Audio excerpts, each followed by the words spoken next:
Hello गाइजहरु नमस्ते। आज चाहिँ हामी जखेरा ताल घुमघामका लागि निस्कदैछौँ।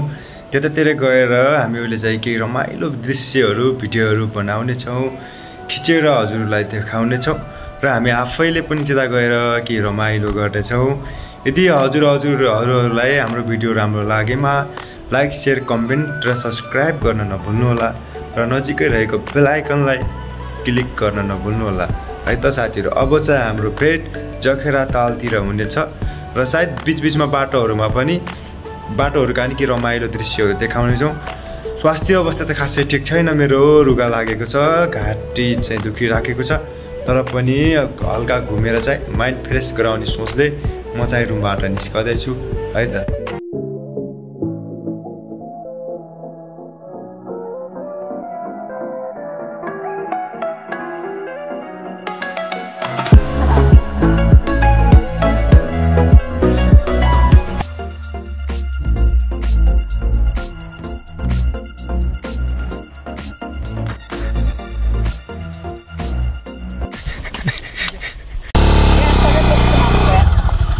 दाइ दाइ सपोर्ट गर्नु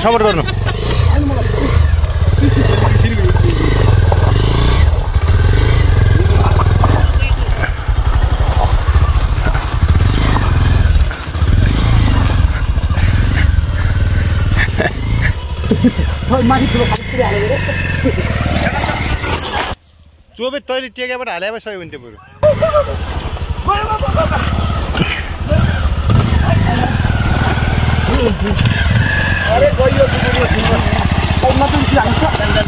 राइडर बनिन्छ यी पैसा नै काट्ने तरिकाले हुँदैन। यो राइडर यो तालले राइडर बनाएँ मैले, खासै पत्याएन यो तालले।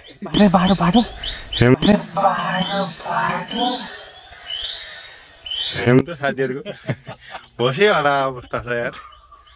सिम्पल कुराहरूमा अफ रोडबाट चाहिँ पार भयो बल्ल तल्ल बाइक। यो साथीहरू हरेस खाइसक्यो खाना अहिले चाहिँ। यस्तो तालले राइडर बनिँदैन साथीहरू।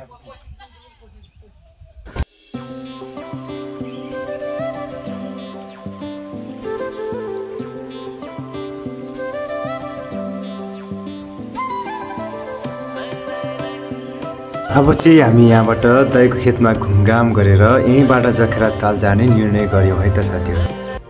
फाइनली गाइजहरू हामी चाहिँ दाइको खेतमा आइपुग्यौँ। यहाँनिर चाहिँ हरिया मकै पनि रहेछन्। यहाँको हरिया मकैहरू चाहिँ दर्याम पार्ने चाहिँ सोच चाहिँ हाम्रो छ, कस्तो हुन्छ है। त्यहाँ काँक्रो भेट्यो भने सायद रमाइलै होला यस्तो गर्मीको मौसममा। हेरौँ के भेटिन्छ।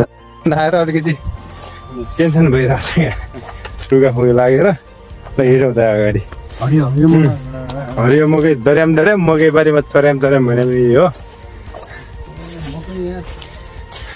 के छ चोर्ने विचारमा हुनुहुन्छ कि तपाईँकै हो कि आयो पनि? दाइ यो तपाईँकै जग्गामा आयो मकै लगाएको? त्यसो त मकै खान पाइने रहेछ, दाइकै रहेछ।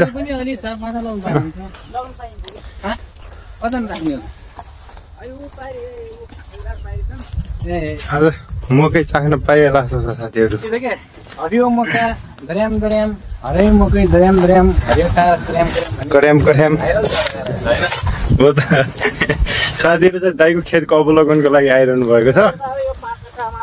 अनि अब चाहिँ पानी चाहिँ कुलोमा आइसकेको रहेछ। अब चाहिँ ब्याड राख्ने, धानको लागि ब्याड राख्ने तयारी हुँदैछ। खेत चाहिँ जोतिसक्यो।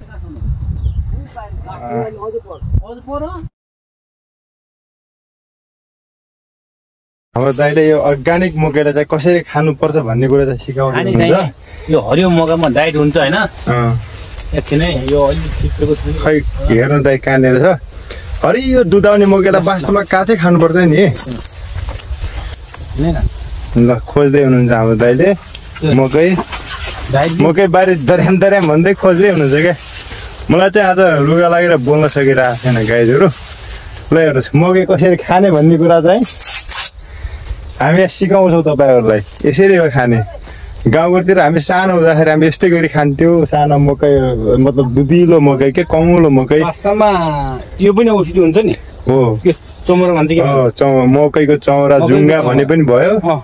यो औषधि हुन्छ, सायद थाहा छैन। यो चाहिँ पानीमा राखेर खाँदाखेरि यो युरिक एसिड हैन सुगर प्रेसर औषधि हुन्छ यो गाई जोले चाहिँ यो जानिराख्नु पर्ने हुन्छ यो जानकारीमूलक पनि भिडियो हो यो ल है साथीहरु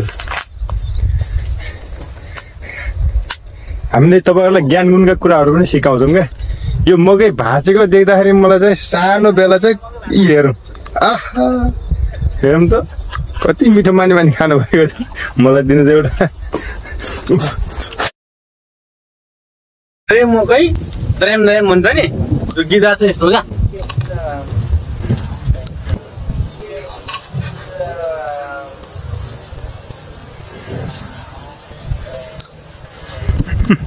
हो यसलाई भन्छ यो मकै द्रेम यसलाई भन्छ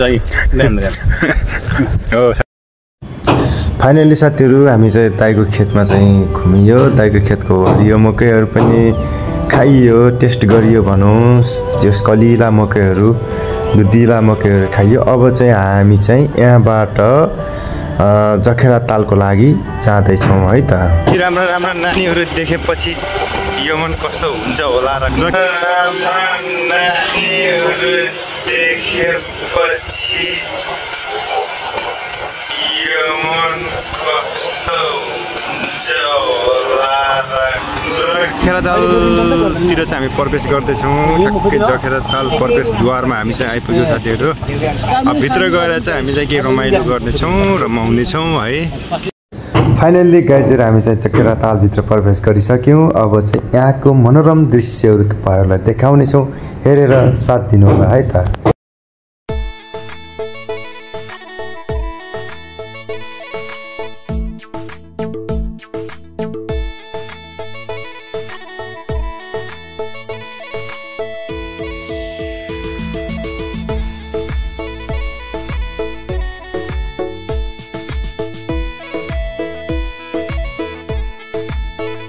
हैन एउटा पर्यटक स्थल रहेछ किन मनमोहक बनाउने दृश्य छ हैन मान्छेले आनन्दमय हैन फ्रेशनेस बनाउने रमणीय पीडाले छटपटिएका मान्छेहरु यहाँ आउँदा मन भिन्ने खालको मन हाम्रो साथीहरु चाहिँ यहाँ बसेर रमाइरहनु भएको छ गफिरहनु भएको छ एकदम खुसी हुनुहुन्छ अनि हाम्रो चाहिँ यहाँको प्रकृतिसँग रमाइरहनु भएको छ यहाँको फूलहरुलाई निहाल्दै हुनुहुन्छ यहाँको फूलको मिठो बास्नालाई चाहिँ उहाँले चाहिँ सुन्दै हुन्छ उहाँको बास्नासँग रम्दै हुनुहुन्छ है त जखेरा तालको माछा हेरौँ है साथीहरु जखेरा तालको माछा जखेरा तालको माछा आमा जखेरा तालको माछा अब चाहिँ हामीहरूले यहाँको सुन्दर प्रकृतिसँग बिदा माग्नुपर्छ अब चाहिँ अर्को भिडियोमा चाहिँ अर्को ठाउँको सुन्दर सुन्दर तस्बिरहरू भिडियोहरू तपाईहरुलाई देखाउने छौं अर्को भिडियोमा चाहिँ हामी भेट हुने बाचा गर्दै बिदा हुन्छौं है त